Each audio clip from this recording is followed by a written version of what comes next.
Le chef de l'État haïtien, Michel Martelly, effectue une visite dans le Nord afin de superviser des travaux d'infrastructure réalisés par son administration au Cap-Haïtien, à la Plaine du Nord et à Plaisance. Lundi dernier, le président Martelly s'était rendu dans le quartier de Bel-Air au Cap-Haïtien, où 2 réservoirs d'eau potable ont été réhabilités après 30 années de dysfonctionnement. La mise en service de ces réservoirs de 575 000 gallons permettra à la Direction nationale de l'eau potable et de l'assainissement, la DINEPA, de doubler le nombre de personnes ayant accès à l'eau potable dans cette localité. Une enveloppe de 5 millions de dollars a été utilisée lors de la première phase de ces travaux de réhabilitation financés par l'État haïtien avec le support de l'Union européenne, la Banque interaméricaine de développement et Oxfam Grande-Bretagne. Le chef de l'État s'est ensuite rendu à pied à la Plaine du Nord afin d'y inaugurer un restaurant communautaire dans le quartier de Vaudreuil. Lors de cette marche, un agent de l'USGPN, victime de malaise, a été transporté d'urgence à l'hôpital Justinien où il a rendu l'âme le lendemain. Jacques Junior Dufaux avait 32 ans. Mardi, le chef de l'État s'était rendu à Plaisance. M. Martelly, qui est entré dans la ville à pied, s'est entretenu avec les autorités locales et les représentants du gouvernement. La visite à Plaisance a été reportée de 24 heures en raison d'incidents enregistrés lors d'une manifestation. De nombreux résidents réclamaient l'accès à l'eau potable et à l'énergie électrique. Au moins 2 personnes ont été blessées par balle, ont rapporté les autorités policières. Les membres de la commission finances de la Chambre des députés s'évertuent à finaliser le rapport qui recommandera ou non le vote du projet du budget 2013-2014. Le président de la commission, Antoine Rodon Bien-Aimé, a promis de prendre en compte les propositions des membres du secteur privé haïtien.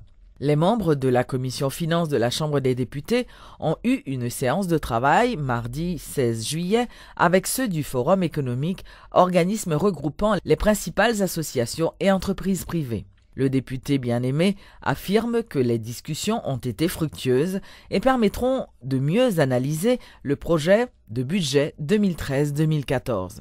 L'ensemble des paramètres sur le plan macroéconomique, dont l'indice des prix à la consommation, ont été abordés lors de cette rencontre. Le parlementaire ainsi que les entrepreneurs ont également échangé sur les projections d'augmentation des prix en fonction de l'augmentation des taxes entre 5 à 40%. Les préoccupations des entrepreneurs haïtiens seront analysées par la commission, promet le député Bien-Aimé. Les discussions ont également porté sur la nécessité d'augmenter les recettes de l'État, recommandant une intensification de la lutte contre la contrebande qui permettrait d'accroître les rentrées de 12 milliards de gourdes. Le député Bien-Aimé accueille favorablement ces recommandations et souligne que l'augmentation des recettes permettrait au pays d'être autonome vis-à-vis de la communauté internationale. Les recettes internes représentent à elles seules 57% de l'enveloppe totale du budget 2013-2014. La Chambre des députés devra donc statuer sur le projet de loi de finances avant la fin du mois. Les assises criminelles sans assistance de jury reprendront le 5 août prochain au tribunal de première instance de Port-au-Prince, après avoir été suspendues suite au décès du juge Jean-Serge Joseph. Selon maître Jean-Michel Raymond, cette décision a été prise par les magistrats lors de l'Assemblée générale extraordinaire qui s'est tenue à la Chambre du Conseil le 15 juillet dernier. Le juge Raymond a également ajouté que les assises criminelles avec assistance de jury seront fixées à la plus prochaine session suivant les termes de la loi régissant la matière. Le gouvernement doit créer sa propre commission d'enquête concernant la mort du juge Jean-Serge Joseph, selon Adi Jean-Gardy. L'ancien ministre de la Communication estime que cela permettrait aux autorités de reprendre l'initiative et de ne pas demeurer sur la défensive.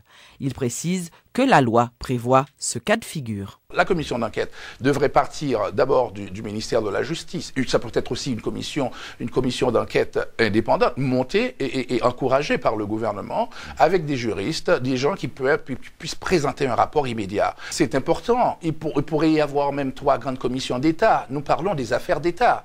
Et dans le cadre de ces affaires-là, il peut y avoir une commission parlementaire, qui existe déjà d'ailleurs.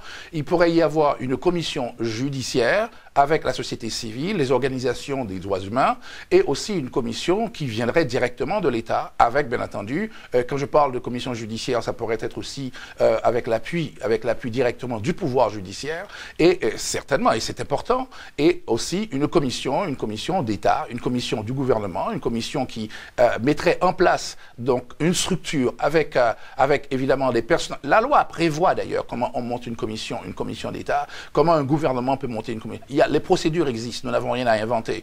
C'est quand nous ne faisons rien, quand nous ne prenons pas ces dispositions, qu'on peut bien entendu penser ou préjuger qu'il s'agit d'une conscience tranquille. Mais là, on peut être dépassé. Et pour éviter d'être dépassé, il faut certainement s'assurer que les procédures soient respectées. Et à partir de ce moment-là, la population vous regarde et la population, évidemment, aussi peut applaudir. Et à un certain moment, ces commissions peuvent se recouper, se retrouver ensemble et discuter et voir les différents résultats d'enquête. Et ça, c'est capital. Je crois qu'il est extrêmement important de monter cette commission d'enquête.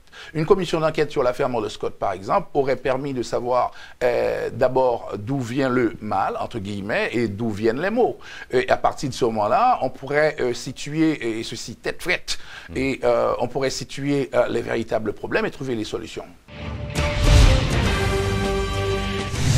L'Institut international pour la démocratie et l'assistance électorale, IDEA, plaide en faveur de la mise en place d'un mécanisme institutionnel favorisant l'accès des femmes à des postes décisionnels au sein de la fonction publique. Lors d'une journée de travail réalisée ce mercredi avec des représentants de plusieurs entités de l'administration publique sur le quota, la directrice de programme à l'IDEA international, Marie-Laurence Josselin-Lassègue, a profité pour renouveler l'engagement de l'institution à œuvrer pour l'implantation du quota de genre en Haïti.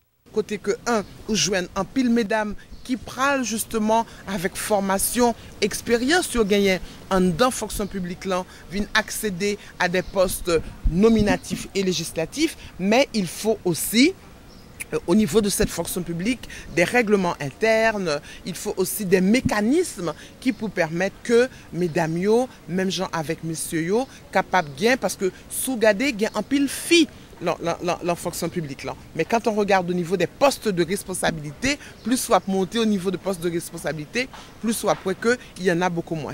Donc il faut des mécanismes qui mettaient sur pied pour que justement payants capables de bénéficier de ressources précieuses ça que sont les femmes, que sont les 52% de la population. Question quota, l'important parce que n'a parlé de renforcer la démocratie, n'a parler de moderniser pays, la modernisation de toutes ces structures de l'État, de l'appareil d'État, grâce à la Constitution, pour permettre que pays a bénéficié de toutes ressources, les ressources masculines, les ressources féminines. Clôture ce mercredi du projet de renforcement des capacités des jeunes pour la promotion du développement dans les zones frontalières frappées par les ouragans. La cérémonie a eu lieu dans la commune de Fonverrette. Suivez les explications de Petra Bolometti, responsable du projet. C'est un projet de renforcement des capacités de la population, des jeunes en particulier et des décideurs publics. Il y a eu trois volets principaux qui ont été le renforcement institutionnel des leaders communautaires et des institutions locales, à travers de tout un processus de dialogue communal qui a abouti à la publication d'un diagnostic et plan stratégique de la commune de Fonverrette.